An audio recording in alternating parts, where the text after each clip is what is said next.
Hello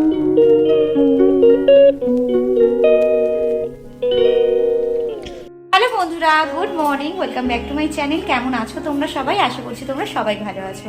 আজকে হচ্ছে মঙ্গলবার আর এখন থেকে আমি আমার ব্লগ স্টার্ট করছি।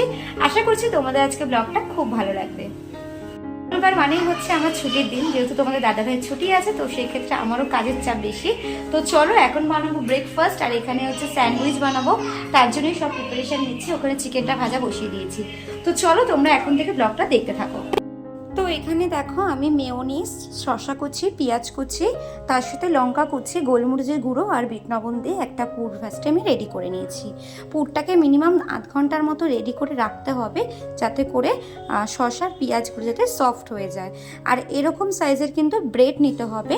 স্যান্ডউইচ কিন্তু একটু বড় সাইজের ব্রেড না হলে কিন্তু ভালো লাগে না। আর এই রেসিপিটা কিন্তু আমি খুব ভালোবাসি, ছোট বড় সবাই কিন্তু খুব মজা করে এটা খাবে।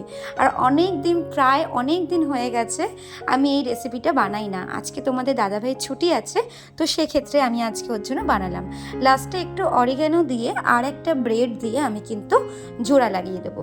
দিয়ে এবার সুন্দর করে মাইক্রো ওভেনে 30 সেকেন্ডের হিট করলেই হয়ে যাবে। আজ যেহেতু ছুটির দিন, তো সেক্ষেত্রে কাজও আজকে বেশি।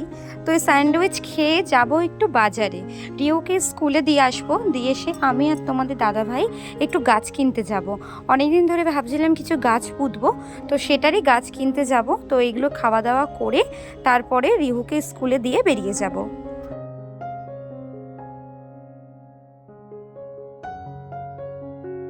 বাজারে এত পরিমাণ ভিড় ছিল, সেক্ষেত্রে আর ভিডিও করতে আমি পারিনি।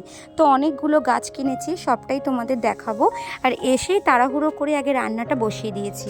আজকে করব ফুলকপি আলু দিয়ে মাছের ঝোল, আর তার সাথে পালং শাক, ব্যাস। আর তোমাদের দাদাভাই রাত্রিবেলা কি আলু বড়লে করবে, ওটা হচ্ছে আলিগড়ের স্পেশাল খাবার, তো সেটাই আর কি তোমাদের দাদাভাই বানাবে। এখানে দেখো আমার রান্না বান্না কমপ্লিট।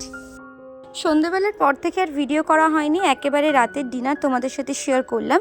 আজকে রাতে করব হচ্ছে রুটি, আর তার সাথে পুরুলিয়া থেকে আনা পাতলা গুড়। ভীষণ ভালো খেতে গুড়টা ছিল, আর আজকে আমি এটাই খাবো। আমার তো খুব ভালো লাগে শীতকালে এইটা দিয়ে রুটি খেতে। তোমাদের কার কার ভালো লাগে অবশ্যই কিন্তু কমেন্টস করে জানিও। তোমাদের দাদাভাই একটু বেরিয়েছে, ওর জন্য আমি এখানে রুটিটা আর পেঁয়াজকালি আলু ভাজাটা আমি টিফিন বক্সে করে রাখলাম, যাতে করে রুটিটা গরম থাকে। তো চলো বন্ধুরা, আজকের মতো ভিডিও আমি এখানেই শেষ করলাম। আবার দেখা হবে কালকে কোনো নতুন ব্লগের সাথে। ব্লগটা কেমন লাগলো অবশ্যই কিন্তু কমেন্টস করে জানিও। ভালো লাগলে লাইক কমেন্ট শেয়ার করে দিও।